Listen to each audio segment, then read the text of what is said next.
tema de hoy, amados hermanos, victoria sobre Satanás. ¿Cuál es el tema? Pero fuerte, hermano, la palabra victoria no se proclama suave. ¿Cuál es el tema?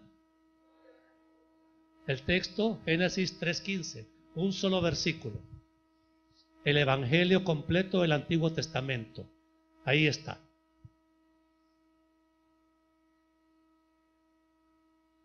Dice la Biblia, Génesis 3:15. ¿Lo tiene?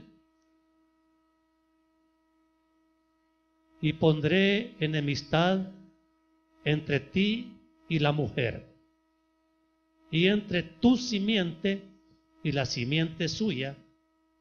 Esta te herirá en la cabeza y tú le herirás en el calcañar. Póngase de pie todos, lo vamos a leer con ganas.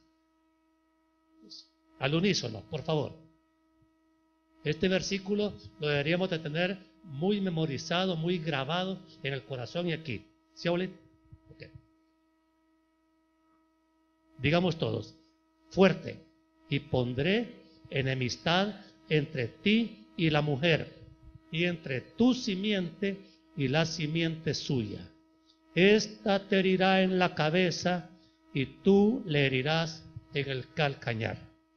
Amado Dios y Padre bueno, te doy gracias, Señor, porque nos da la oportunidad esta tarde de instruir a su pueblo amado, para convencer a la iglesia de la victoria que nuestro amado Señor y Salvador Jesucristo tuvo contra Satanás, y vivir confiados plenamente que en Él, en Cristo, somos más que vencedores, y no dudar, no temer, Señor mío, no, Señor, poner en cuestionamiento estas declaraciones supremas de su palabra, donde se nos garantiza desde el principio de la Biblia hasta el final que la victoria ya está consumada.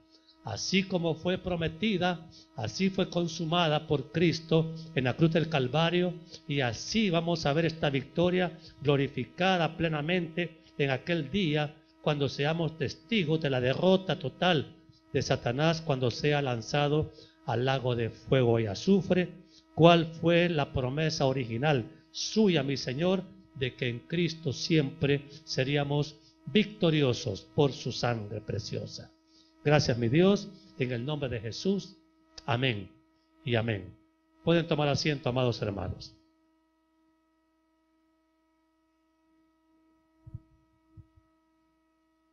Hermanos amados, es preocupante el temor que observamos en muchos que, llamándose cristianos y ciertamente siendo hijos de Dios, aún muestran por las manifestaciones de los demonios en el mundo. O sea, hermanos amados, no estamos interesados en negar en ninguna forma las obras satánicas, diabólicas, que cada día se ocultan menos para procurar atemorizar más y más al mismo mundo. Y está bien que atemoricen al mundo, pero a la iglesia de Cristo, o sea, a nosotros, hermanos, no es posible que nosotros vivamos bajo la sombra del temor, de la duda, de la derrota, del fracaso, simplemente porque es muy posible que no hayamos entendido realmente el significado de la victoria de la cruz. La cruz, hermanos, por eso la ponemos acá como un símbolo de victoria. En la religión, la cruz se ilustra como un símbolo de muerte, de sufrimiento y aún de fracaso. Pero la cruz es nuestra bandera de victoria, no solamente sobre la condenación que por el pecado ya teníamos nosotros ganada, sino, hermanos, sobre todas las obras que el pecado tiene como consecuencias. Y una de las consecuencias es cuando Satanás mismo se convirtió en amo y señor del mundo a causa de la caída en el huerto del Edén. Pero amados, hay una palabra que vale la pena que la leamos en Colosenses 2, 13 al 15. Fíjense bien lo que dice en la Escritura, Colosenses 2, 13 al 15. Y esto es bueno que lo leamos y lo entendamos.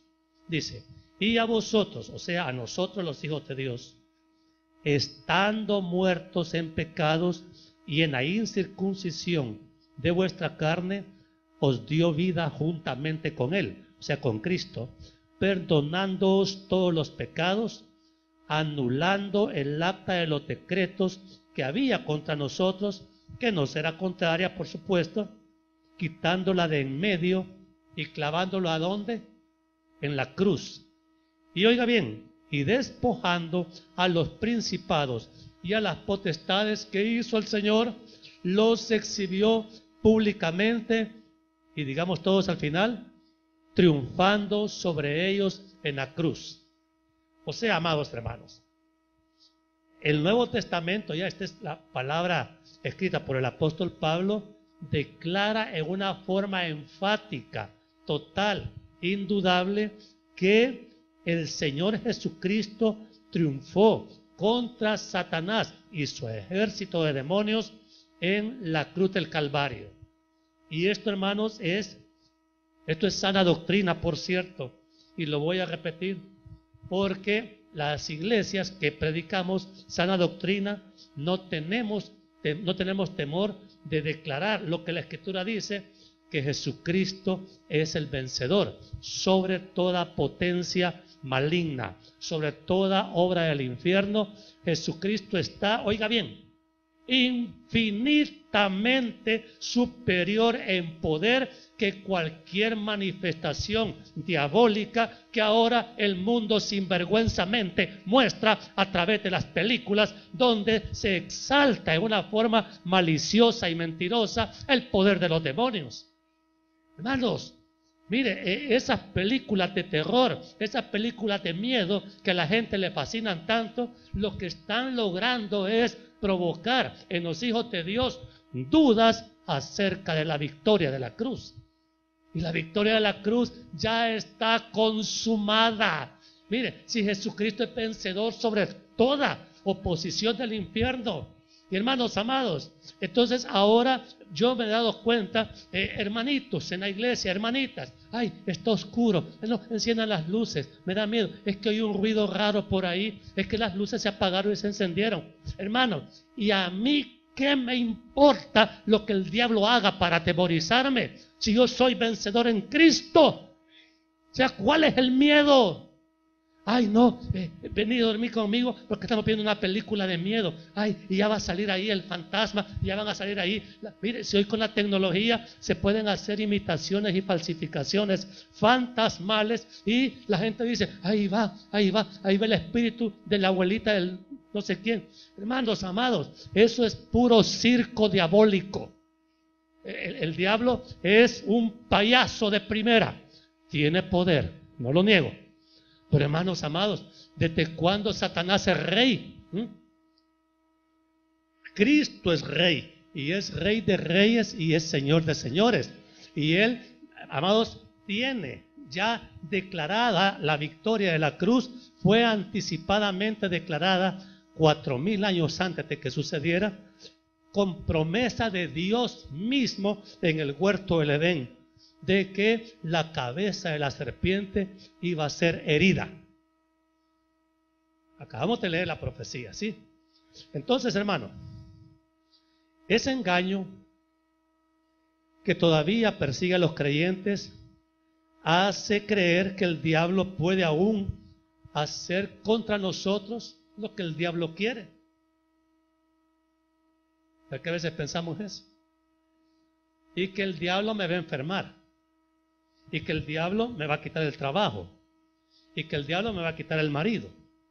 Y que el diablo va a hacer el montón de cosas. El diablo.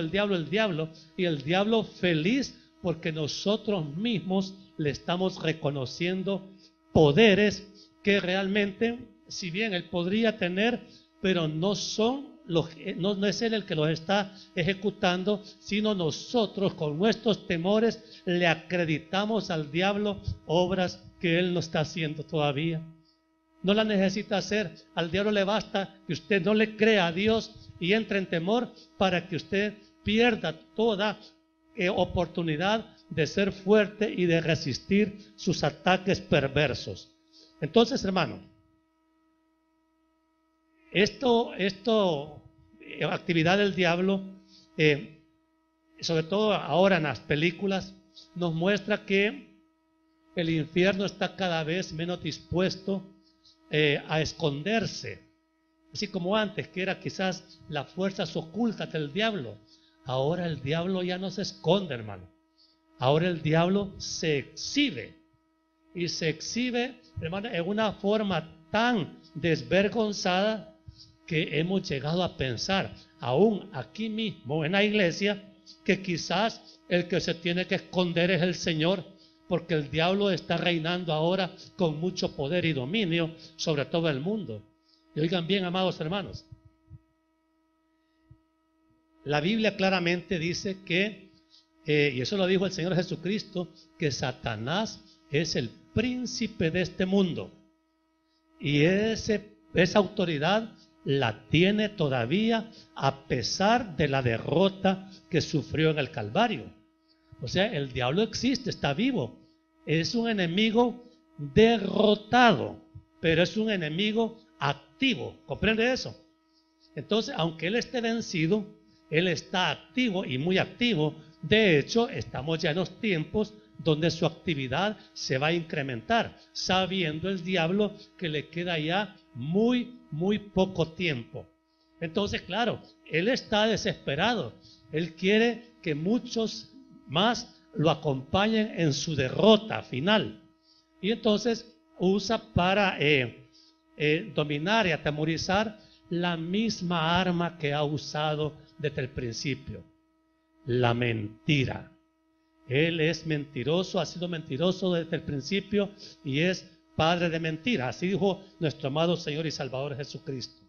Entonces, hermano, quiero explicarle cómo es que fue que Satanás agarró esta visión de enfermar la cabeza de Adán y Eva y hacerlos caer en pecado.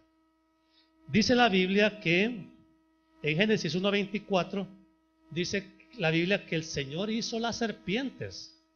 Y lo dice la misma Biblia, mire. Luego dijo Dios: produzca la tierra seres vivientes según su género, bestias y serpientes y animales de la tierra según su especie. Y fue así. E hizo Dios animales de la tierra según su género y ganado según su género y todo animal que se arrastra sobre la tierra según su especie. ¿Y qué vio Dios? Vio Dios que era bueno. O sea que la serpiente era buena. Fue creada buena, ¿sí? ¿Lo dice la Biblia? Entonces, amados, y también dice la Biblia en Génesis 1:26 que entonces dijo Dios: hagamos al hombre a nuestra imagen y conforme a nuestra semejanza, y señoree en los peces del mar, en las aves de los cielos, en las bestias, en toda la tierra y en todo animal que se arrastra sobre la tierra. Entre ellos está la serpiente. O sea que la serpiente fue creada buena, pero Dios le dio autoridad al hombre sobre las serpientes.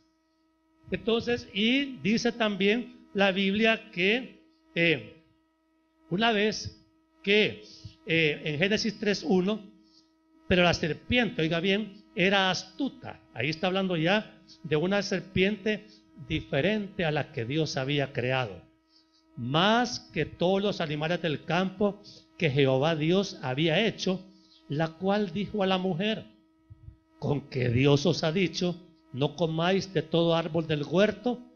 Y empezó, amados hermanos, fíjese bien, como no había enemistad entre la mujer y la serpiente eran bien amigas, platicaban con toda confianza.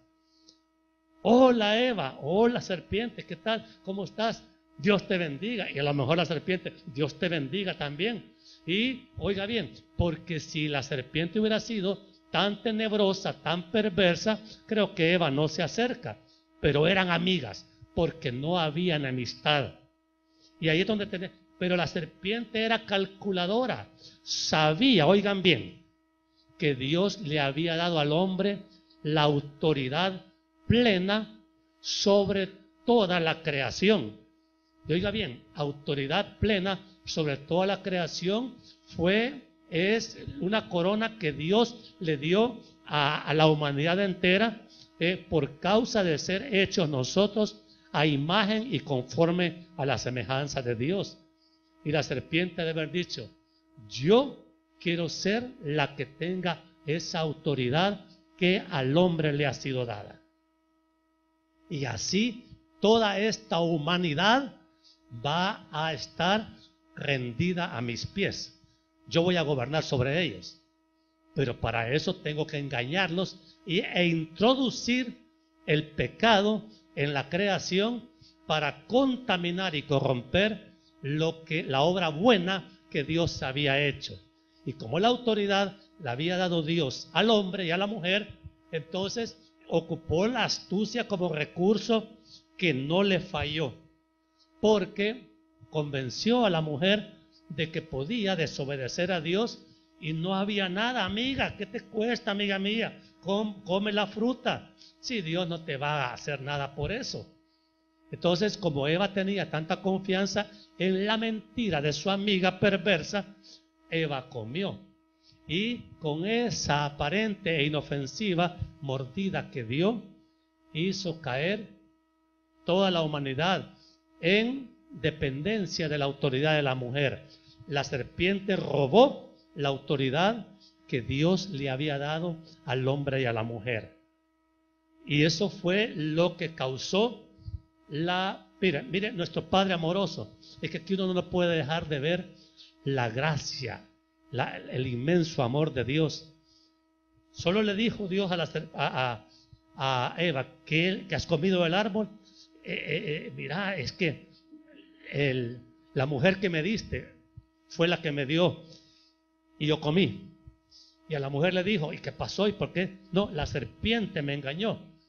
O sea que Eva traicionó a su amiguita. ¿Ves que sí? Porque, ajá, amiguita, así que me estás poniendo el dedo con el Señor. Y vino el Señor y dijo, basta. Por cuanto eso hiciste, maldita serás. Sentencia para la serpiente, maldición. Está escrito acá. Pero hermanos, antes, fíjese bien el amor de Dios. Aquí es donde dice la Escritura que la misericordia es mayor que el juicio es antes de la misericordia. O la misericordia es antes que el juicio. En Santiago, ¿verdad? Entonces, hermano, porque el Señor lo que hizo es declarar de inmediato, ok, pararle los planes a la serpiente. Porque si el Señor no detiene a la serpiente en su obra infernal, destructiva, hermanos, nadie hubiera podido tener esperanza de salvación.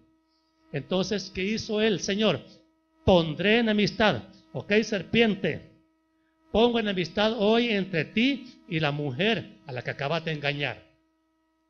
Y no solo entre ustedes dos, sino entre tu simiente. La simiente es la semilla que da herencia, y la simiente de la mujer.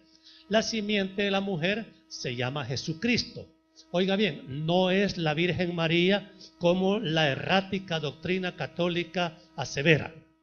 O sea, no tiene nada que ver la madre de Jesús con la simiente de la mujer. ¿Estamos hablando claro? O sea, porque en esto, hermanos, no tenemos que andar haciendo mayores manipuleos de la palabra. La simiente de la mujer se llama Jesucristo y Él fue el que pagó en la cruz por el pecado que la humanidad ha cometido. Pero la enemistad no la declaró la mujer ni el hombre. La enemistad la declaró Dios. Fue Dios el que dijo, van a ser enemigos ustedes dos. y enemigos somos ya en Cristo. Si no estamos en Cristo, no somos enemigos. Pero ahora en Cristo, ¿en qué se ha convertido? ¿En enemiga de quién? Enemiga del diablo, ¿entiende? Entonces, hermanos, para que vayamos entendiendo por dónde vamos. La obra estaba hecha. La consumación de la enemistad la declaró Dios por causa del pecado de Adán y Eva provocado por la serpiente. Pero ahora tenía que venir una solución para esa enemistad. ¿Y quién es el que nos reconcilió con Dios? ¿Ah? ¿A dónde nos reconcilió? En la cruz del Calvario. Por eso es que el ministerio de Cristo es de reconciliación. Porque, hermanos, antes, muertos en delitos y pecados, estábamos todos destituidos de la gloria de Dios porque éramos enemigos de Dios. Entonces, oiga bien, la serpiente sigue activa, pero quiero que sepa que la serpiente ya siempre supo desde el principio que iba a ser derrotada. Probablemente no sabía por quién ni cuándo, porque la serpiente no es omnisciente. La serpiente no es Dios. Mire, algunos me preguntan, mire, ¿y la serpiente y el diablo sabe lo que estoy pensando? Respuesta, no, no. Él no lee los pensamientos, pero le puede adivinar la malicia visible que usted tiene cuando va a cometer un pecado. Entonces, eso hasta nosotros nos damos cuenta, pero que el diablo no sabe leer los pensamientos. Dios sí, es el único que conoce los secretos de la mente.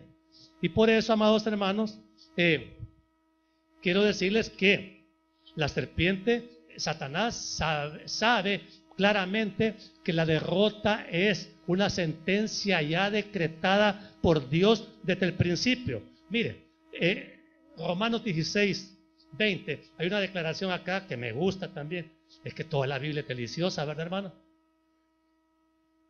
Al final de la carta a los Romanos está esta declaración que nos tiene que dar paz también a nosotros. Mire, y el Dios de paz aplastará en breve a Satanás bajo vuestros pies. La gracia de nuestro Señor Jesucristo sea con vosotros. Aquí está Pablo una vez más confirmando la derrota de Satanás y recordando que fue Cristo mismo el que lo hizo en la cruz del Calvario. Satanás es un espíritu, amados hermanos. Satanás no tiene carne y huesos. Satanás es un espíritu invisible, poderoso, y tiene millones de demonios bajo su autoridad, con los cuales gobierna todo este planeta, porque a la tierra fue lanzado para hacer actividad aquí en la tierra. Satanás no tiene actividad en la luna ni en Marte. Hubiéramos querido que el Señor lo lanzara allá y nos hubiera dejado aquí la tierra libre de demonios, ¿verdad? Pero los demonios aquí están y los vemos a cada rato. Ok. Entonces, pero nuevamente, hermanos, quiero recordarle cuántas declaraciones tiene la Escritura acerca del final seguro que a Satanás le espera. Apocalipsis 27, mire, de ahí en adelante. Cuando los 1000 años se cumplan, Satanás será suelto de su prisión y saldrá a engañar otra vez su oficio a las naciones que están en los 4 ángulos de la tierra, a Gog y a Magog, a fin de reunirlos para la batalla, el número de los cuales es como la arena del mar. Y subieron sobre la anchura de la tierra y rodearon el campamento de los santos, y la ciudad amada y de Dios descendió fuego del cielo y los consumió. Y mire aquí, y el diablo que los engañaba fue lanzado en el lago de fuego y azufre, donde estaban la bestia y el falso profeta, y serán atormentados día y noche por los siglos de los siglos. O sea, la Biblia no esconde el destino final de Satanás ni de sus demonios. Fíjese que en 1 de Juan 3:19 dice que el mundo entero está bajo el maligno. Entonces, la cruz consumó la derrota del maligno, pero oiga bien, la actividad del maligno sigue hasta hoy. O sea, está vencido, pero él sigue activo contra la iglesia y contra todo lo que proclame la gloria de Dios. La Biblia, amado hermano, es enfática al declarar que la obra de la cruz venció para siempre a Satanás. Por eso el glorioso Cristo.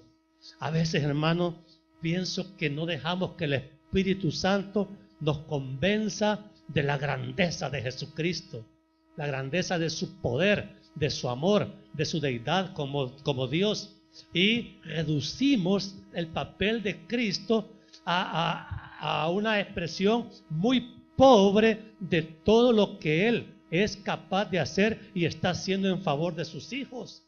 Porque, hermanos, Cristo es una coraza invencible. O sea, en Cristo no tenemos que tener temor de nada. ¿De qué dije? Mire, leamos Romanos 8, para que usted vea, es que esta declaración de Romanos 8 es imposible dejar de leerla, porque esta nos muestra es un poco larga, pero vale la pena que la consideremos. Romanos 8, del 31 en adelante. Oiga bien, ¿qué pues diremos a esto? Si Dios es por nosotros, ¿quién contra nosotros? El que no escatimó ni a su propio Hijo, sino que lo entregó por todos nosotros, ¿cómo no nos dará también con Él todas las cosas? ¿Quién acusará a los escogidos de Dios? Dios es el que justifica. ¿Quién es el que condenará? Cristo es el que murió, más aún el que también resucitó, el que además está a la diestra de Dios, el que también intercede por nosotros. Y aquí viene esto, mire.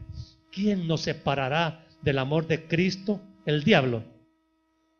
Tribulación, o angustia, o persecución, o hambre, o desnudez, o peligro, o espada.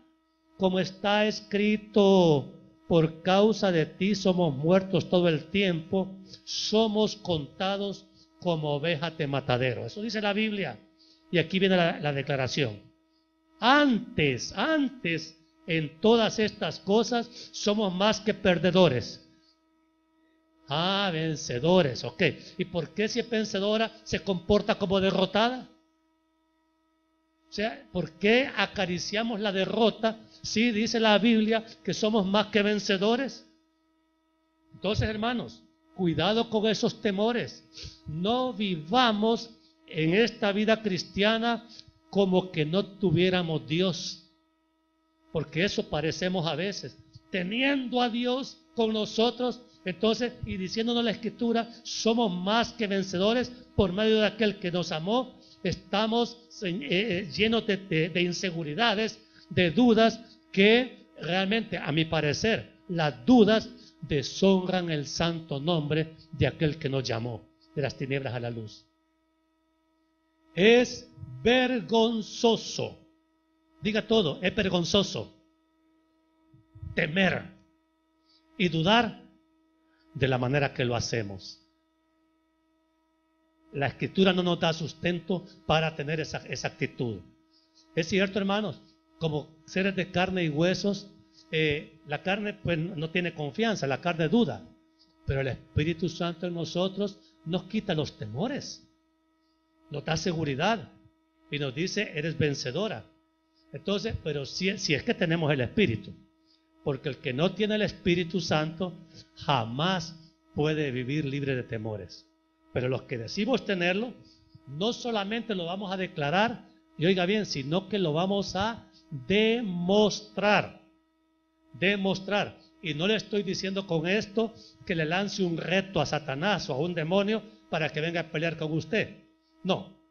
Pero hermanos, si Dios permite que se cruce una especie maligna en su camino, Él sabe por qué lo permite y enfréntelo sin temor. Porque usted está en Cristo.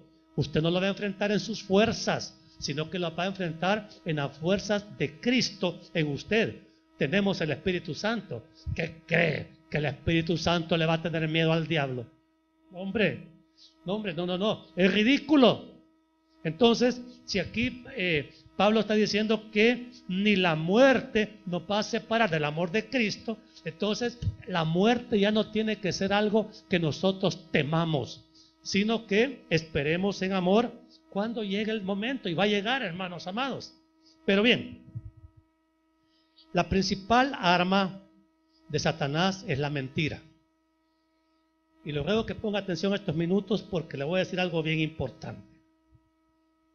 El mayor problema con las obras diabólicas, hermano, no son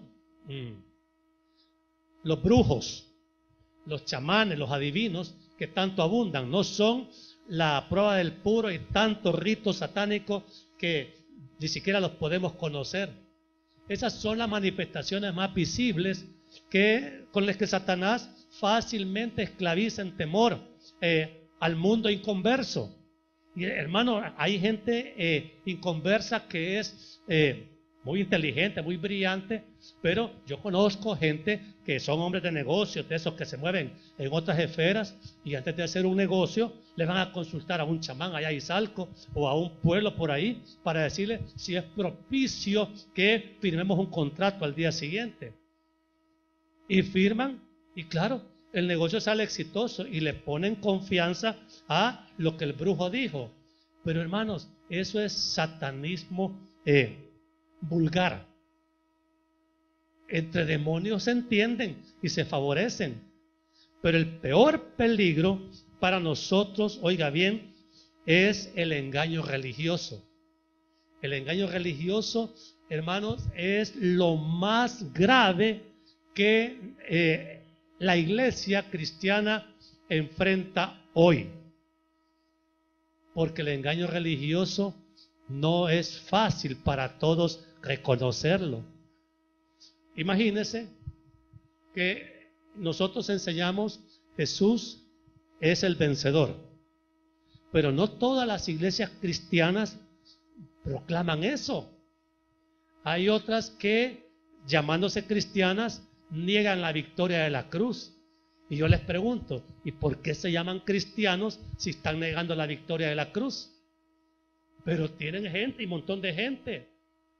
Hay gente que en las iglesias les promueven culto al dinero, a lo material, a la prosperidad, y piensan que no están siendo engañadas. Creen que porque se lee el Salmo 23 ahí está la verdad. Hermanos amados, la lucha de Satanás es contra la verdad y solo hay una verdad que se llama Jesucristo. Entonces viene el engaño religioso, está extraviando a millones y millones en esta tierra a la condenación eterna, porque el éxito del diablo es condenar a la humanidad. Para eso apareció el Hijo de Dios, dice Primera de Juan, para deshacer las obras del diablo. Pero hermanos, las obras del diablo solo se deshacen por medio de la fe. Y eso, amados, es don de Dios. Y es algo que nosotros tenemos que reconocer. Si yo fuera capaz como pastor de inyectarles a ustedes una fe que los haga invencibles contra los ataques del maligno, pues yo lo haría. Pero yo no soy Dios, yo solo les estoy anunciando el evangelio. ¿Quién tiene que pedir esa fe? Que los acorace y que los haga firmes contra las obras del infierno. Entonces, usted tiene que pedir y arrodillarse y decirle, Señor, no la tengo. ¿Se acuerda que el domingo pasado predicamos sobre la fe que mueve montañas? Y le dije, cuidado con temerle a la montaña del temor. Temor por las obras del diablo. El diablo, mire, es como una burbuja inmensa que se es capaz de hacerse parecer todopoderoso. La segunda carta a los Corintios dice que es tan hábil que él se disfraza como ángel de luz para engañar, para parecer lo que no es. Pero la gente llega a creer que esa figura, a veces majestuosa, a veces muy sagrada, es un reflejo de Dios, y no es reflejo de Dios, es reflejo del infierno.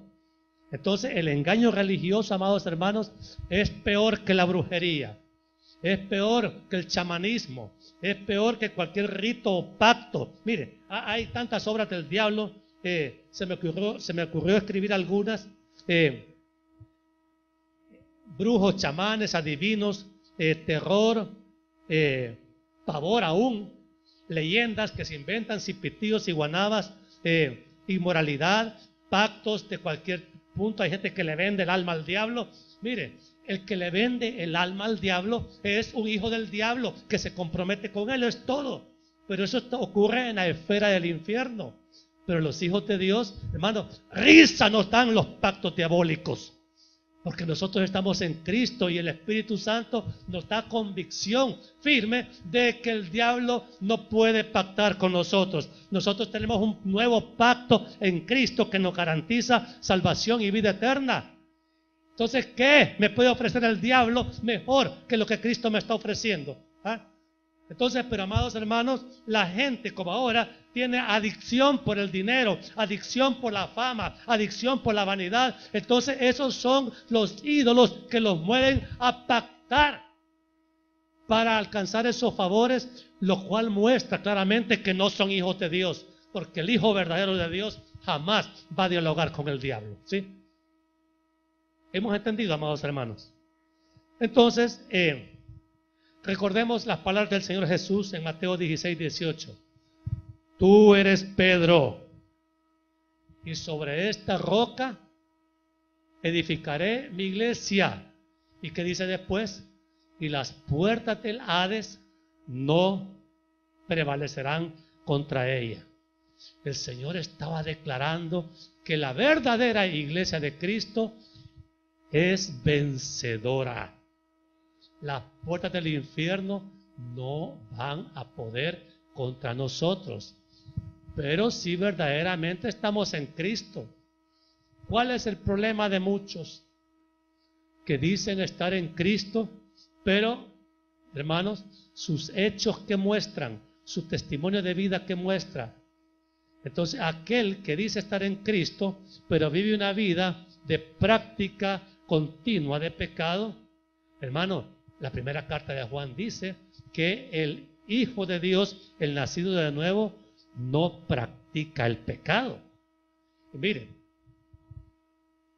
vamos a leer esta declaración, que es bien desafiante. Primera de Juan 5:18.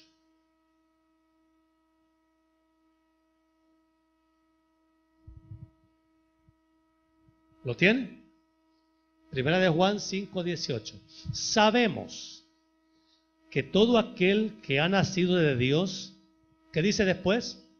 No practica el pecado, pues aquel que fue engendrado por Dios, ¿qué hace aquel que fue engendrado por Dios? Le guarda. ¿Y qué dice después?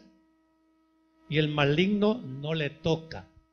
Entonces, hermanos, nosotros sabemos por la palabra que el maligno no nos va a tocar siempre y cuando no practiquemos el pecado. Eso demuestra que el pecado le da amplia apertura a Satanás de que nos oprima, nos ataque y nos tiente peligrosamente, porque, hermanos, no estamos reconociendo la autoridad de vida, de santidad que la Biblia nos exige.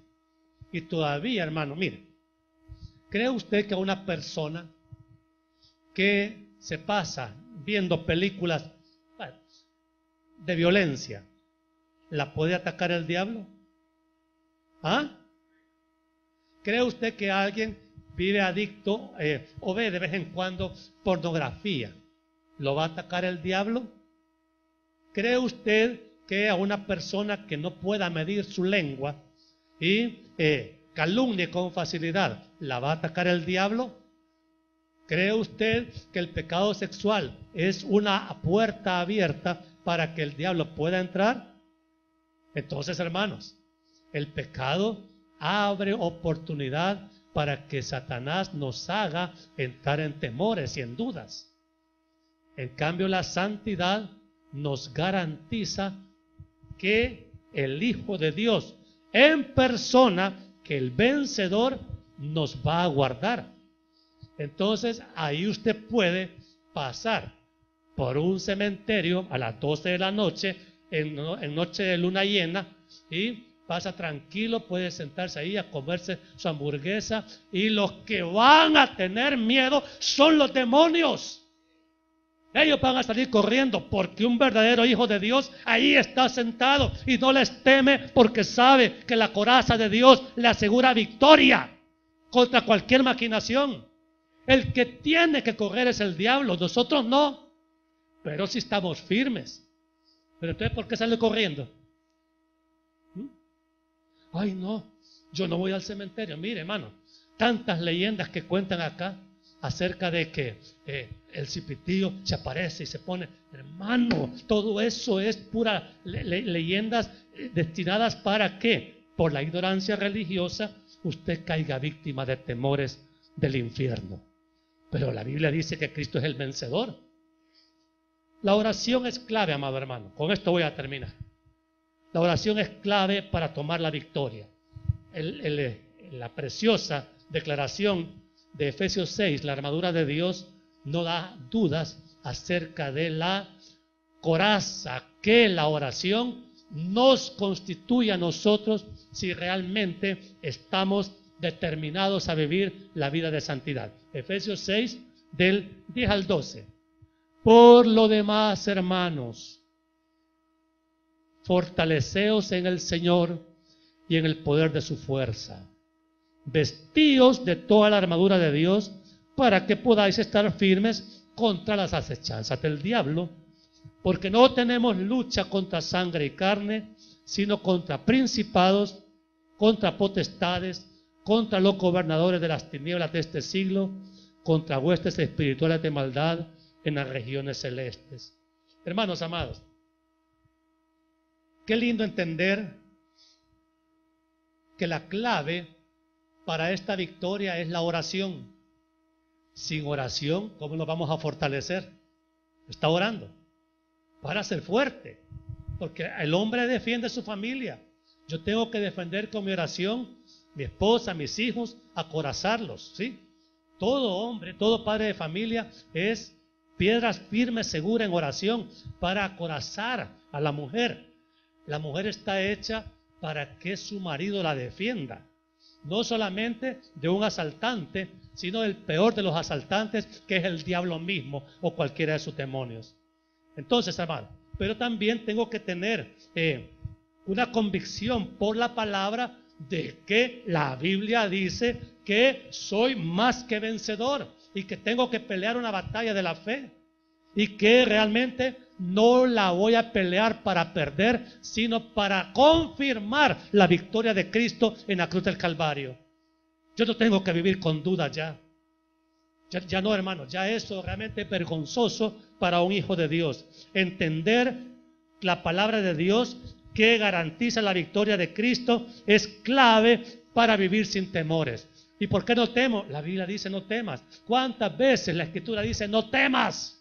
No temas a nada, porque el diablo es el maestro del temor, de la duda, del engaño, de la inseguridad. El diablo le pone expectativas de fracaso, de derrota, de muerte. Y usted le dice, sí, Satanás, tenés razón, sos bien lógico, sos bien inteligente. Ay, Satanás, qué sabio sos. Y la Biblia dice que Jesucristo es el vencedor.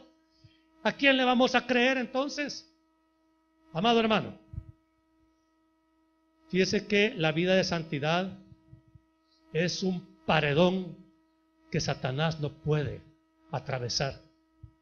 Qué linda es la santidad, la vida sin pecado, la vida que lucha contra la tentación, por muy atractivo que sea algo y es pecaminoso, hay que desecharlo. Por muy sugestivas que sean unas palabras que le digan, no las considera, amado hermano, porque eso significa darle apertura a Satanás, el derrotado, y usted va a terminar creyéndole al diablo y no a Dios.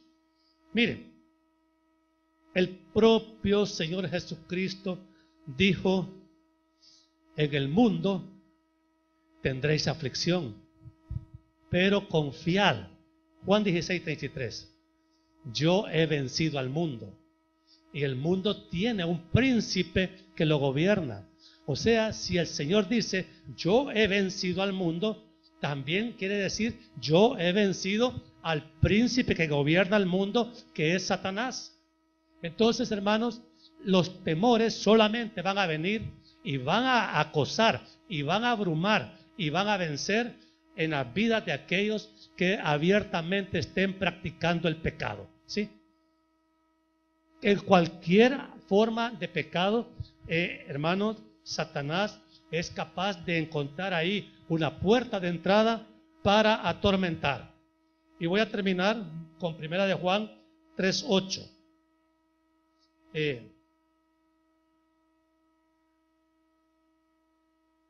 Dice la Biblia, el que practica el pecado, ¿qué dice la Biblia? Es el diablo. Porque el diablo peca desde el principio, lo dice la Escritura. Y mire esta declaración majestuosa. Para esto apareció el Hijo de Dios, para deshacer las obras del diablo. Amado hermano, deshacer es aplastar, es aniquilar. O sea, la victoria de Cristo no se reduce simplemente a apaciguar al diablo, sino, como dijo el Señor, le aplastó el Señor con la parte más baja de su ser, el calcañar, le aplastó la parte más alta del diablo, que es su cabeza. La herida la sufrió en la cruz del Calvario, pero en la cruz fue que la cabeza de la serpiente fue herida para derrota total. Por lo tanto, amados hermanos, es necesario que nosotros, alentados con estas palabras, oremos y nos apropiemos de este testimonio de una victoria total, gloriosa, eterna, contundente, que no nos tiene que dejar espacio para dudas. Si usted duda, bueno, es porque hay una oportunidad pecaminosa en usted que le siembra esa duda y lo hace temer. Pero hermanos, el diablo va a seguir atacándonos. O sea, y no es ese su trabajo, pues. Entonces, y cada vez que venga, vas a llorar. Ay, no. Ay, no. No quiero. Pónganse de pie los que tienen temor del diablo todavía.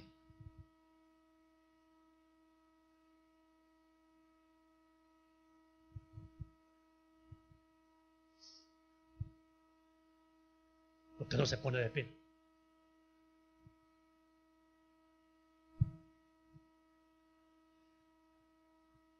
¿Quién nos está engañando?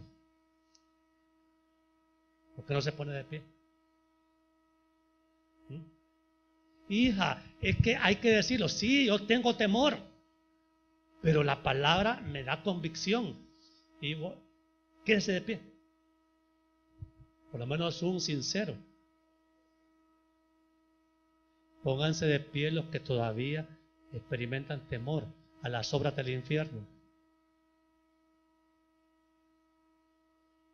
Hermanos, porque el diablo está activo. Si no se trata de avergonzarnos, sino que de decir, ok, acabamos de cantar coros de victoria, coros muy lindos que nos tienen que confirmar, porque el diablo va a venir como un río y va a ver a quien devora. Dice que él se va a manifestar como el león rugiente buscando a quien devorar. Ese es su trabajo, hermano, y hay momentos que Dios puede permitir. Yo ya muchas veces les he compartido a ustedes mis propias experiencias personales enfrentando las manifestaciones del diablo aquí en la iglesia, con señales visibles de movimientos raros, luces que se apagan, hermanos, y ¿Qué he tenido que hacer? Salir a pelear la batalla. Creo que tú te acuerdas cuando te conté estas cosas. Y, claro, pelear la batalla es lo que nos toca. Pero también así disfrutamos la victoria que solo por el poder del Espíritu Santo uno respira y disfruta. Y ya no van a haber temores. Póngase de pie. La desobediencia abre puertas. Vamos a orar entonces. Amado Dios y Padre bueno, sabemos que tu palabra es verdadera. Creemos, mi Dios, firmemente en la victoria de la cruz que tú consumaste, mi Dios, en una forma total. Dios del cielo, perdónanos por haber dudado. Perdónanos por abrir oportunidades al enemigo para que nos siembre dudas y temores que realmente son una vergüenza para todo aquel que diga ser hijo o hija tuyo. Sabemos que la palabra entera nos garantiza de pasta a pasta que tú venciste, mi Dios, que en Cristo Jesús somos más que vencedores, que para eso viniste, para deshacer las obras del diablo, porque nuestro Padre Celestial desde el principio nos garantizó que la simiente de la mujer, nuestro amado Señor y Salvador Jesucristo, aplastaría la cabeza de la serpiente que es Satanás. Por lo tanto, mi Dios, esa victoria es segura, esa victoria es bendita, esa victoria está consumada y esa victoria es eterna. Un día la serpiente va a dejar de ser y nosotros allá en la Nueva Jerusalén vamos a disfrutar una vida eterna contigo sin ninguna interferencia de esta serpiente.